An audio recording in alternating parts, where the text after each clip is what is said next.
들었습니다. 유럽의 날씨는 왜 이렇게 더운지요? 아주 더운 정도가 아니라 지금 프랑스, 독일 이쪽에 난리 났다 그러지요. 뭐 40도 이상 그 기온이 올라갔다고 하는데요. 그걸 체험하고 왔습니다. 정말 너무 뜨거웠습니다. 아침 새벽에 보통 6시에 출발을 합니다. 새벽 6시에 출발을 해서 저녁에 숙소에 들어오면 뭐 늦으면 8시. 시계에 오늘 며칠 걸었는가 그게 이렇게 나오는데요. 이렇게 봤더니 18,000보 이렇게 되어 있더라고요. 그 더운데 18,000보를 걸었습니다. 그래서 여러분들 생각도 많이 하고, 하지만 제가 이번 성지순례를 하면서 하나님께 출발하면서 기도를 했어요. 하나님, 이번 성지순례 때 하나님의 음성도 듣게 하시고 회복의 시간을 허락하여 주시옵소서 기도했는데 하나님이 회복시켜 주셨습니다. 너무 감사합니다. 바울의 여정을 따라 떠난 성지순례였습니다. 그래서 말씀 보기 전에 제가 성지순례 가서 느낀 것과 제가 갔던 곳을 여러분들께 소개해 드리면서 은혜를 함께 나누려고 합니다. 자, 이렇게 바울의 성지순례를 저 뒤에 보면은 많은 우리 목사님들이 계시죠. 목사님들과 그리고 장로님들이 함께 떠났습니다. 제가 정확한 숫자는 잘 모르겠는데 45명 정도였던 것 같습니다. 여기는 성 소피아 성당입니다. 과거에는 성당이었는데요. 이것을 이슬람 제국이 접수하는 바람에 성당이 이슬람 사원이 됐습니다. 사원이 되다 보니까 이 성당에 예수님의 초상 벽화를 전부 회를 칠해버렸습니다. 근데 훗날 이 터키에서 관광을 위해서 저걸 박물관으로 변하면서 관광을 위해서 저거를 복구하려고 회를 벗겨낸 것이 바로 이겁니다. 오스만 제국에서 덧칠된 찬란했던 신앙의 벽화, 그림이 이렇게 훼손이 됐는데 다 벗겨내지 못하고 요 정도 벗겨냈는데요. 제가 가서 이 그림을 보면서 이 벽화를 보면서 예수님의 모습 또 제자들의 모습을 보면서 가슴이 뜨거워졌어요. 믿음으로 그 성당 그 벽에다가 이렇게 자기들의 그 믿음과 감사를 표현하려고 했던 그런 모습입니다. 유럽교회의 첫 발자취 빌립보 교회에서부터 시작을 했습니다. 유럽 땅에 처음으로 우뚝 선 상징적인 교회가 빌립보 교회입니다. 바울과 신실한 동역자들이 헌신했던 현장이기도 하죠. 지금은 무너진 그 돌기둥밖에 남아있지 않습니다. 유적 속에서도 생생하게 그 돌기둥만을 보면서도 바울이 전도해서 이 교회가 세워졌다고 하는 그 은혜와 믿음의 약속이 막 이렇게 그 돌무더기를 통해서도 그 찬란했던 믿음의 역사를 보는 것 같아서 참 은혜가 깊었고 힘이 났습니다. 이 모습입니다. 교회 기둥은 다 밑으로 그 뒹굴고 있고 흔적만 조금 남아있고 한 빌립보 교회입니다. 엄청나게 큰 위용이죠. 굉장히 넓습니다. 그 정도로 이 바울이 이곳에 가서 복음을 전해서 저런 큰 교회를 세웠다 하는 생각이 듭니다. 우리 성도들도 함께 갔으면 너무 좋지 않았겠나 저는 생각을 했습니다. 그래서 기도하며 우리 성도들도 성지순례를 한번 해야 되겠다 생각을 했습니다. 언젠가는 우리가 감당하기를 원합니다. 그 다음에 빌립보 감옥을 방문하게 됐는데요. 고난 중에 찬송했던 그 바울이 갇혔던 감옥입니다. 이곳에 감옥에 갇혀서 기도하는 도중에 옥문이 열리고 지진이 일어나서 그리고 바울이 감옥에 없는 것을 보면서 간수가 자결하려고 했을 때 그 자결하려고 하는 간수를 붙잡고 그 전도에서 그 가족이 믿었던 그 복음의 역사가 담겨 있던 기적이 일어난 장소였는데요. 이렇게 보니까 감옥이 정말 열악한 상황이에요. 뒤에 보면 그냥 언덕에다가 감옥을 만들어 놓고 거기다 가둬버린 거예요. 그래서 이 감옥에 갇혀서 어떻게 찬송을 했을까? 여기서 찬송이 나왔다고 하는 생각이 들었습니다. 빌립보 감옥입니다. 돌무더기 교회 바로 옆에 이런 모습이 있었는데요. 참 교회 옆에 감옥이 있다니 하는 생각이 들었습니다. 하나님은 사람을 준비하셔서 헌신자를 준비하셔서 그 사람과 더불어 교회를 세워주시고 감당하게 하시는데요. 유럽의 첫 신자이자 바울이 전도했는데 거기에 루디아를 준비시켜 주셨습니다. 그래서 이 루디아를 준비시켜 주시고 첫 회심자의 고백이 있는 그 고백터 위에 기념교회가 세워졌습니다. 빌립보 기념교회입니다. 루디아 기념교회. 더 자세히 들어가 보면 이렇게 큰 규모는 아닙니다. 아주 작은 교회지만 그러나 들어갔을 때 첫 신자 루디아를 기념해서 교회를 세웠구나. 그 터가 정말 은혜가 넘치고 그곳에서도 마음을 되새기며 기도하는 그런 시간을 가졌습니다. 이쪽 동방교회들은 이렇게 벽화가 있습니다. 천장 벽화가 있고 벽화가 있는데요. 여러분 여기 사람들의 모습을 보면은 주위에 머리 뒤에 흰색 원이 있지 않습니까? 흰색 원이 있는 사람이 있고 흰색 원이 없는 사람이 있죠. 그거를 가이드가 설명을 해주는데요. 흰색 원이 있는 사람은 구원받은 사람을 상징한다고 합니다. 흰색 원이 없는 사람은 아직 구원에 이르지 못한 사람을 상징한다고 합니다. 여러분의 모습이 저기 있다면 여러분 뒤에도 이렇게 흰색 원이 있을 것입니다. 저는 그게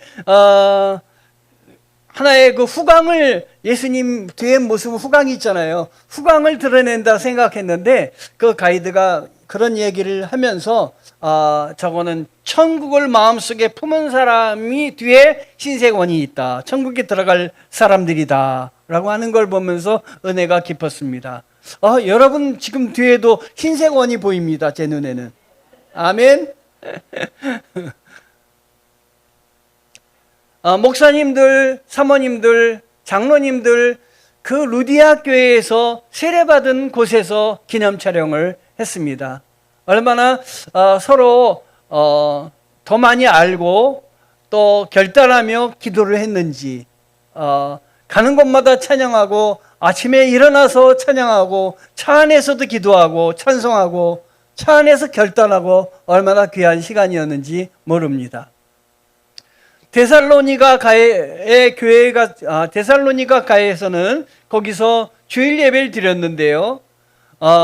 여러분 에게 아시죠? 에게 들어보셨죠? 그 들어본 에게 앞에서 새벽 예배를 드렸습니다. 여기하고 우리나라하고 7시간 차이에요. 그래서 우리나라 교회 시간에 맞춰서 새벽 6시에 일어나가지고 새벽에 바닷가에서 바벨론 강가에서 드린 포로들처럼 바닷가에서 예배를 드렸는데 참 은혜스러웠습니다. 이게 에게입니다. 지금 예배 드리고 있는 장면입니다. 예배 드리고 기념 촬영도 지금 예배 드릴 때 잠깐 찬양이 나오는데 들리십니까? 아주 짧은 영상이지만 예배 찬양 드리는 모습이에요. 그리고 예배 드리고 나서 함께 이곳에서 기념 촬영을 했습니다. 저는 이곳에서 저녁에 나가가지고 숙소가 요 옆에 있었거든요. 에게에 들어갔는데 그냥 에게에 왔네? 이렇게 하면 안 될 것 같아서 신발을 벗고 양말을 벗고 물속으로 들어갔습니다. 수영복을 안 갖고 와서 그 옷을 걷어가지고 발로 담고 에게를 확인하고 돌아왔습니다. 이번에는 지성의 광장에서 선포된 복음 현장인 아레오바고를 갔는데요. 아레오바고는 아테네 철학자들이 스토아 학파, 에피쿠로스 학파 이런 사람들과 바울이 이 장소 한복판에서 복음을 외치며 토론을 했던 장소입니다. 그 아레오바고 위에다가 세우는 기념비입니다. 아레오바고 언덕 아테네에 있는 그림 사진입니다. 근데 여기서 한 가지 제가 생각한 건 이것입니다. 바울이 다른 데는 다 거쳐가면서 교회가 세워졌습니다. 그런데 이 아레오바고 그리스의 아테네에 들어가가지고 여기에서는 교회가 세워지지 않았습니다. 유일하게. 왜 교회가 세워지지 않았냐면 바울이 하나님을 의지해서 복음을 전하기보다 이것에는 에피쿠리스 학파, 스토아 학파의 귀한 철학자들이 있다 보니까 이 사람들과 복음을 논쟁을 했습니다. 그리고 복음에 대해서 이 사람들에게 말로써 설복하며 그들을 설득하려고 애를 썼습니다. 복음은 설득이 아니라 능력입니다, 여러분. 그래서 이곳에서는 교회가 세워지지 않았습니다. 여러분, 뭘 설득하려고 하지 말고 하나님의 능력이 임하게 도와주시옵소서. 내가 전도할 때 하나님이 성령님이 같이 움직여 주시옵소서 라고 기도할 때 교회가 세워지며 사람이 전도되며 주님 앞으로 나오는 것입니다. 말로 설득되는 것이 아니라 하나님의 능력을 붙잡을 때 하나님이 이러신 분이구나 깨닫게 해주셔서 우리가 변하게 되는 것입니다. 바울은 이곳에서 그리스도의 복음을 논증했지만 교회가 세워지지 않았다고 하는 것입니다. 바울의 선교의 역사적 배경에 고린도 운하가 있는데요. 에게해와 이오니아해를 연결하는 역사적 경관을 보고 왔는데요. 바울 당시 상업과 교통의 중심지입니다. 이방 종교와 우상 숭배 거점 고린도에서 바울이 선포한 복음의 현장인데요. 이 운하를 보니까 정말 그 옛날 사람들이 이 포크레인도 하나 없는 그 나라 사람들이 이걸 어떻게 만들었을까? 직접 파서 만들었대요. 고린도 운하입니다.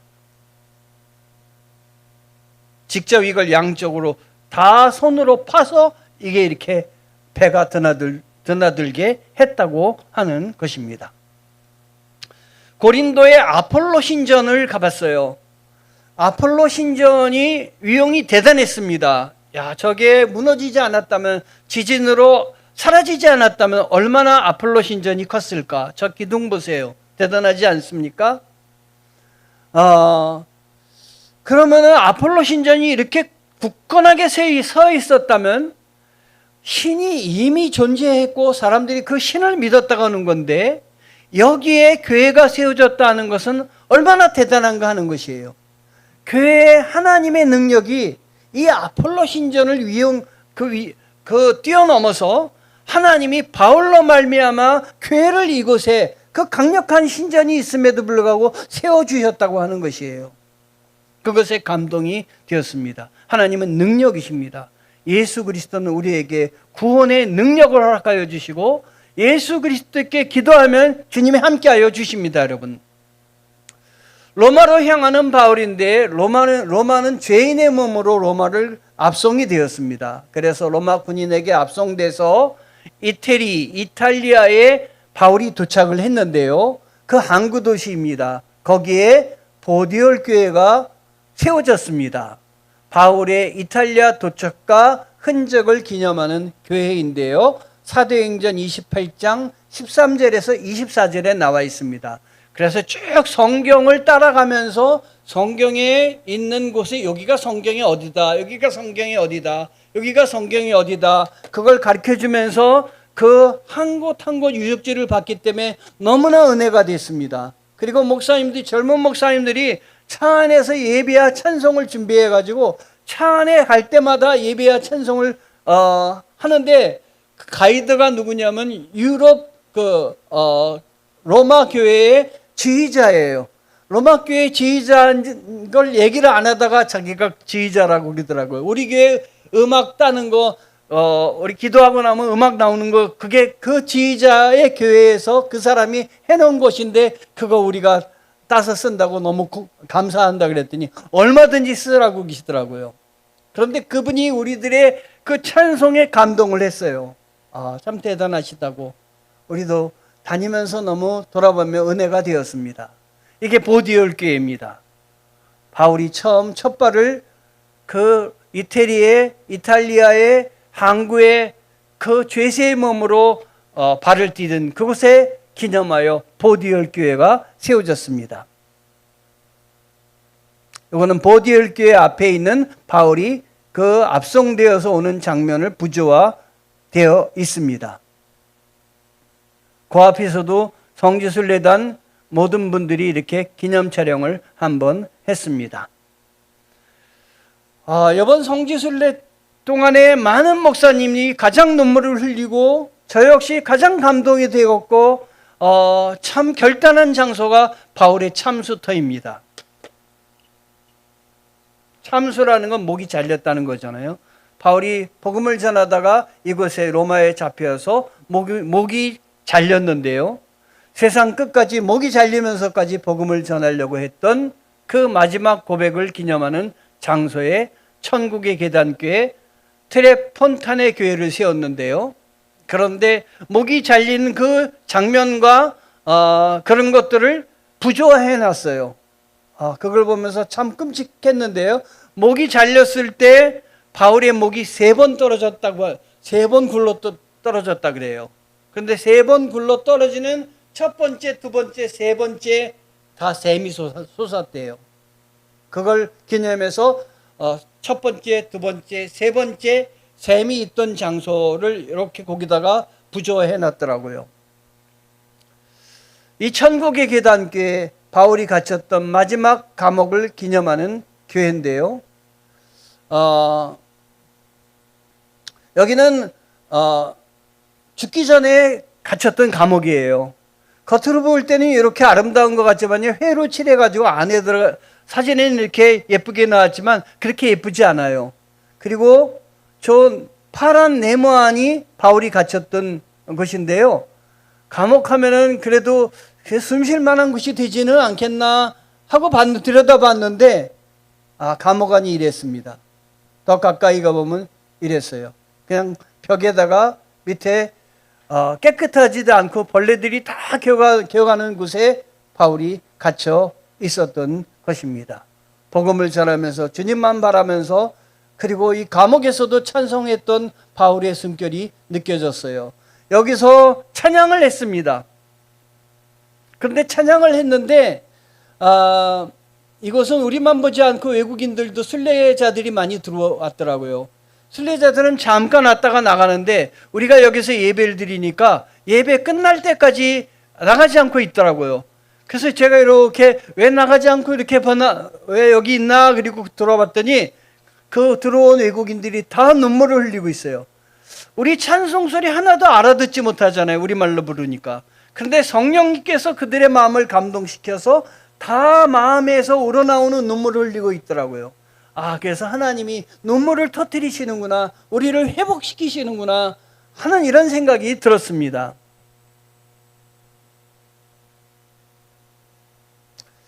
영상은 바울의 마지막 감옥에서 함께 결단 찬송하는 우리 순례팀들의 그 찬송 소리예요.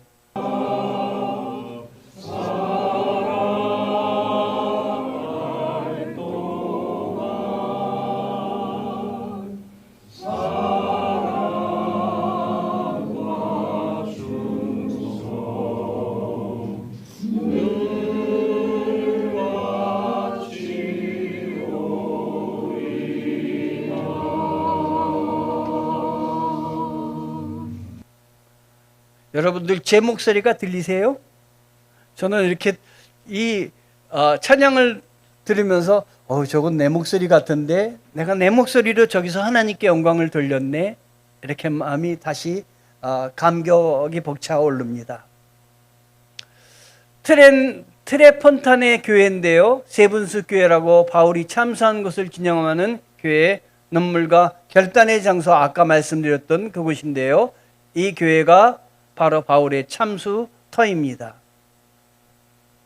이렇게 바울이 참수당하는 장면이 부조되어 있습니다. 여러분, 바울이 참수당하는 이곳에 갔다 오는데 여기서 목사님들이 많이 결단을 하셨어요. 어떤 전도사님은 바울이 참수당했다고요? 왜 그건 알려주시지 않으셨어요? 여기 아무 생각 없이 들어왔다가 바울이 참수당한 장면이 부조되어 있는 걸 보면서 충격을 받았대요. 어떤 전도사님은. 저도 이곳에 가서 바울이 참수된 장면을 보면서 막 눈물이 쏟아져 나오더라고요. 근데 어떤 목사님이 나중에 차 안에서 간증하는데 그런 말씀을 하시는 목사님이 계셨어요. 나는 다른 사람들이 바울이 참수된 교회에서 눈물을 흘리고 결단하며 기도를 하는데 나는 마음에 눈물이 하나도 안 났어요. 그래서 슬펐어요. 라고 하는 말씀을 하시더라고요. 그래도 그 목사님의 이런 고백은 참 순수한 고백이었어요. 그런데 나중에 하나님이 눈물을 터뜨리셨다고.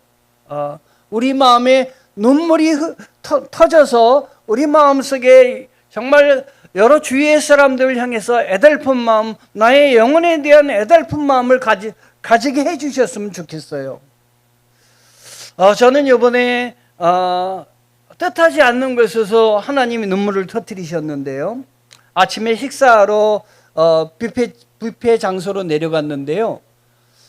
거기에 터키의 터키 사람들도 많이 왔더라고요. 어떤 분은 한 60 몇 세쯤 된 여자분이었는데 이런 봉지를 하나 갖고 오시더니 그분이 먼저 와서 식사를 하시고 이제 저는 식사하러 내려가고 자리에 앉았는데 이 봉지에다가 우리나라 옛날에도 못 먹을 때 뷔페에 가면은 어른들이 뷔페에 음식들을 싸가지고 오셨거든요. 우리 어머니도 그렇게 오셨어요. 뷔페에 음식을 싸가지고 집에 가는 그 장면이었는데 그 장면을 보면서 갑자기 돌아가시는 어머니가 갑자기 오버랩이 되는 거예요. 나의 어머니가 옛날에 세 자녀를 키우기 위해서 저 뷔페집에 가면은 뷔페에서 챙피를 무르쓰고 이렇게 싸갖고 오셔갖고 나눠주셨는데 그 어머니의 사랑이 떠오르는 거예요.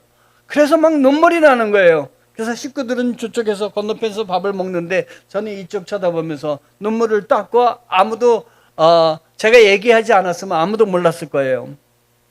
그래서 어머니의 사랑을 다시 한번 느끼면서 눈물이 나고 우리 주님께 하나님, 제가 우리 성도들 향해서 흘리는 눈물 하나님이 다 받아주시옵소서. 나의 어머님이 나를 위해서 눈물로 기도했던 것 다 받아주시옵소서. 기도하는 저도 그런 시간을 가졌는데요. 하나님이 이 성지순례를 통해서 저를 리셋시키신 것 같아요. 왜냐하면은 성지순례 끝나고 교회에 들어왔는데 교회 비번이 떠오르질 않는 거예요. 그래서 누르려고 했는데 비번이 생각이 안 나요. 그렇게 여러 번 눌렀던 비번이. 그래서 사모님께 전화를 드려서 사모님, 교회 비번이 어떻게 되죠? 이렇게 물으면서 사람이 이렇게 완전히 바뀔 수가 있네, 하나님이 바꿔주시네 하는 생각을 했습니다. 여러분, 하나님이 저를 바꾸셨듯이 여러분을 바꾸시고 하나님 우리 교회를 변화시켜 주시고 하나님 앞에 강건하게 서서 하나님만 바라보는 우리가 되기를 원합니다. 아멘. 이제 말씀으로 들어갑니다. 하나님은 가장 강력한 사람도 강팍한 사람도 고쳐 쓰십니다. 아멘.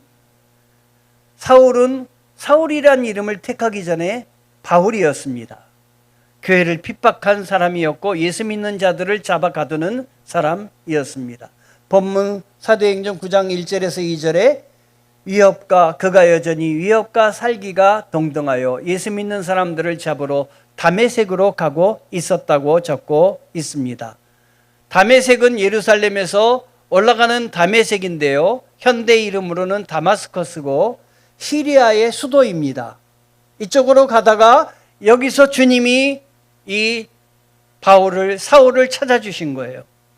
여러분, 우리 주님은 여러분들을 사울을 이렇게 다마스커스 길을 위해서 찾아주시듯이 여러분을 찾아주시는데 어느 때 여러분을 찾아주실지는 알 수가 없습니다. 하나님은 가장 강팍한 사람도 고쳐 쓰시는 하나님이십니다. 사울은 단순한 반대자가 아니었잖아요. 사울은 예수 믿는 사람들을 잡아가두고 자기의 유대교의 신념에 따라 아무 마음의 가책도 안 받고 그리고 쫓아다니면서 한 사람도 남김없이 잡아가두려고 했던 사람입니다. 스데반을 죽게 했고 성도들을 감옥에 가뒀고 교회를 무너뜨리는 일을 앞장섰던 사람입니다. 자, 이 사람이 바뀌다니요. 이건 말이 안 되는 거 아니에요? 바뀔 수가 없는 사람이 아니겠습니까? 우리들의 옛 모습은 어땠습니까? 내가 바뀌다니, 내가 이 교회에 앉아있다니 하는 분이 혹시 계시지 않은가요? 저는 그런 감격 속에 있습니다. 내가 설교하다니, 나같이 예수님을 모르던 사람을 하나님이 목사로 세우시다니 하는 감격이 저에게 있습니다. 절대로 흔들리지 않는 사울이었습니다. 사람들이 보기에 그는 절대로 변할 수 없는 사람이었습니다. 그런데 사람은 안 되지만 하나님은 가능하십니다, 여러분. 하나님께서는 다메섹으로 가는 길에서 사울을 만나 주셨습니다. 사울이 만난 것이 아니라 하나님이 찾아주셨습니다. 찾아오시는 하나님이십니다. 그 순간 하나님의 음성을 들었는데 그 음성은 사울아, 사울아, 내가 어찌하여 나를 박해하느냐. 주님의 이 음성 앞에서 사울은 무너질 수밖에 없었습니다. 여러분, 사람들은 이 사울을 포기했습니다. 핍박자로 그와 상종조차 하지 않았습니다. 그러나 우리 하나님께는 포기가 없습니다. 포기는 배추 포기 외에는 없습니다. 순식간에 눈을 멀게 하시어서 세상과 차단을 시키셨습니다.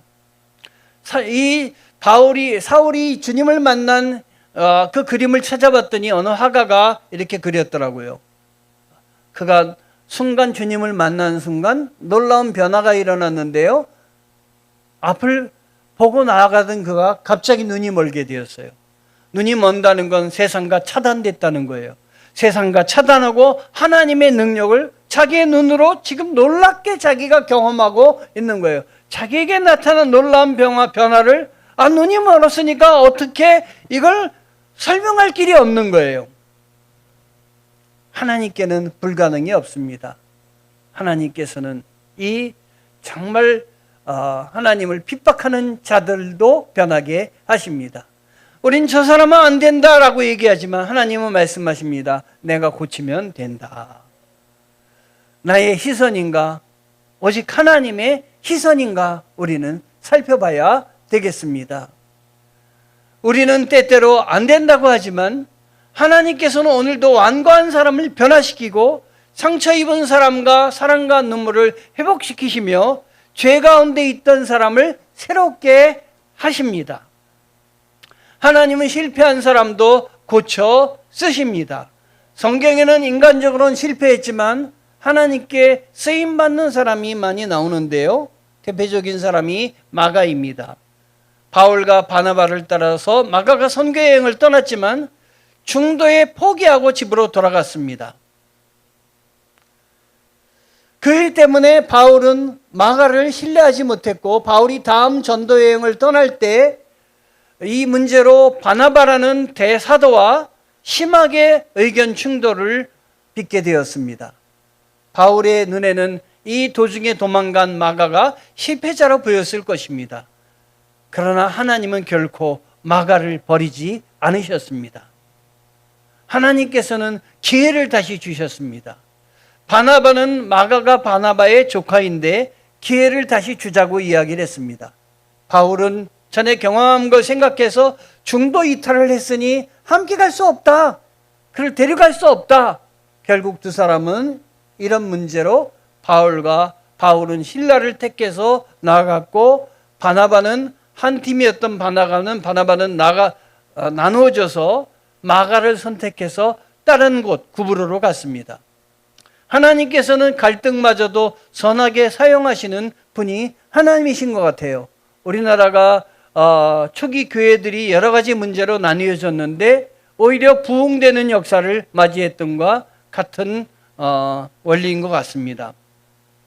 한 팀이 두 팀이 되어서 복음 전파의 범위가 더 넓어진 것이에요. 그런데 시간이 흘러서 이렇게 도망갔던 마가가 회복이 되었습니다. 나중에 마가를 다시 바울은 신뢰하면서 바울은 생애 마지막에 이렇게 말했다고 합니다. 마가를 데리고 오라. 그가 나의 일에 유익하니라. 마가는 어느 정도로 변화가 됐냐면 선한 사도가 되어서 여러분이 알고 있는 마가복음을 쓰게 됐어요. 이렇게 하나님이 그를 도망갔던 자를 도망자에서 마가복음 저자로 바꿔 주셨습니다. 도망자에서 헌신자가 된 것입니다. 꼭 필요한 사람이 된 것이에요. 여러분, 실패가 끝이 아닙니다. 전에 내가 어떤 사람이었다 할지라도 소용이 없습니다. 하나님이 함께 하시면 가능한 것입니다. 하나님께서 실패자를 고쳐서 다시 사용하여 주시고, 혹시 과거의 실패 때문에 포기하고 있지 않았는가? 하나님께서 아직 나를 포기하지 않으셨다. 베드로도 고쳐서 쓰셨습니다. 베드로가 3번이나 부인했는데, 그러나 우리 주님이 찾아가 주셔서 베드로를 움직여 주셨습니다. 그래서 그는 하나님께 헌신자가 되었습니다. 하나님은 사명을 위해서 우리를 고쳐서 쓰십니다. 주님은 아나니에게 말씀하셨습니다. 사울은 내 이름을 이방인과 임금들과 이스라엘 자손들에게 전하기 위해서 택한 나의 그릇이라. 아나니아가 누구냐면요, 사울이 아까 눈이 멀어서, 그리고 정말 새로운 자기가 생각하던 것 외에 우리 주님이 어떤 분이신가를 다시 결단하고 그가 기도하고 있을 때 하나님이 이 사울을 고쳐주시기 위해서 준비하신 예언자가 아나니아예요. 근데 아나니아를 사울에게 보내려고 할 때 아나니아가 생각할 때 사울은 핍박자이며 예수 믿는 사람을 그 가차없이 가두고 죽이는 사람인데 내가 거기가? 이런 생각을 할 수 있잖아요. 그런데 하나님의 생각과 아나니아의 생각은 달랐어요. 하나님은 고쳐 쓰시는 하나님이에요. 내가 준비한 나의 그릇이다. 너 두려워하지 말고 가라. 아나니아에게 가라. 아나니아에게 사울에게 가라. 이렇게 얘기했을 때 사울이 그 말씀을 믿고 가가지고 아나니아가 가서 사울의 그 머리에다 눈에다 안수했더니 성경에 보면 그 사울이 앞에 안 보였던 눈이 비늘처럼 떨어지면서 눈이 열리고 하나님 예수 세상을 다시 보게 돼서 그를 변화시켰다는 말씀이 나옵니다. 여러분, 사람의 생각과 하나님의 생각은 다릅니다. 내 생각으로만 판단하지 마시고 아나니아처럼 내 생각으로 못 가겠다고 하지 마시고 하나님이 가라고 하시면 가겠습니다. 하나님이 하라고 하시면 변화돼 보겠습니다. 결단하셔야 됩니다, 여러분. 사울은 이렇게 고침받은 후에 사명을 받았습니다. 이거는 제가 성지순례하면서 찍은 사진인데요. 가이드가 이 험한 줄령을 넘어가지고 바울이 교회를 세웠다고 하더라고요. 정말 험한 산이에요. 우리나라 산보다 더 높은 산, 백두산보다 더 높은 산들이에요. 저 산들이 이렇게 별로 안 높아 보이지만 백두산보다 더 높은 산들이 있는데요. 저걸 넘어서 간 거예요. 그래서 제가 그때 차도 없었고 마차도 없었을 텐데 저걸 넘어서 복음을 전했다고? 바울을 저 산을 넘어서 복음을 전하게 한 원동력은 뭔가? 예수 그리스도다. 하나님의 능력이다. 하나님의 능력이 아니면 감당할 수 없는 것이다. 제가 은혜가 되어서 사진을 찍고 여러분들에게 보여드리는 것입니다. 따뜻한 하나님의 손길이 우리를 붙잡고 있습니다. 사울을 바울로 고치셨습니다. 도망간 마가를 복음서 저자로 고치셨습니다. 예수님을 부인한 베드로를 초대교회 기둥으로 고치셨습니다. 하나님 우리를 고치십니다. 하나님 나를 고치십니다. 하나님의 고치심에 나를 드려야 됩니다. 하나님 고치심에 부인하지 말고 나를 내어드려야 됩니다. 하나님이 인도하여 주시옵소서. 주님이 인도하시는 대로 가겠습니다. 지금까지는 내가 내 삶의 주인이었으나 이제부터는 내 삶의 주인이 내가 아니라 하나님이십니다. 잘 몰라도 주님을 따라 나서겠습니다. 오늘도 하나님 우리의 부족함과 실패, 상처와 연약함을 보시며 말씀하십니다. 하나님이 주시는 사명, 하나님 우리를 회복시켜 주시는데 왜 회복시켜 주시느냐? 단지 편안하게 살라고 회복 주시는 것이 아니라 하나님 나를 위해서 사용해라. 이제 복음을 위해서 너를 사용해라. 다른 사람을 위해서 살리기 위해서 사용해라. 하나님 우리를 바꿔 주십니다. 고쳐진 사람은 하나님의 손에 들린 도구가 됩니다. 이런 헌신자들이 교회를 세우며 이런 헌신자를 주님이 오늘도 찾고 계십니다. 그러므로 이제 과거에 묶이지 말고 실패에 주저앉지 말아야 합니다. 우리의 연약함보다 크신 하나님의 은혜를 바라보셔야 됩니다. 고쳐서 쓰시는 하나님의 손에 붙들릴 때 나 역시 하나님의 귀한 그릇으로 쓰임을 받게 됩니다. 고쳐서 쓰시는 하나님, 하나님이 지금 여러분 곁에 계십니다. 우리 예수 그리스도가 여러분을 붙드십니다. 예수 그리스도의 손을 붙잡고 전에 살던 인생에서 이제 다시 예수님이 기뻐하시는 인생으로 나아가시기 바랍니다. 기도하시겠습니다. 하나님 감사합니다. 여기 계신 우리 성도들을 축복하시고 고쳐서 쓰시는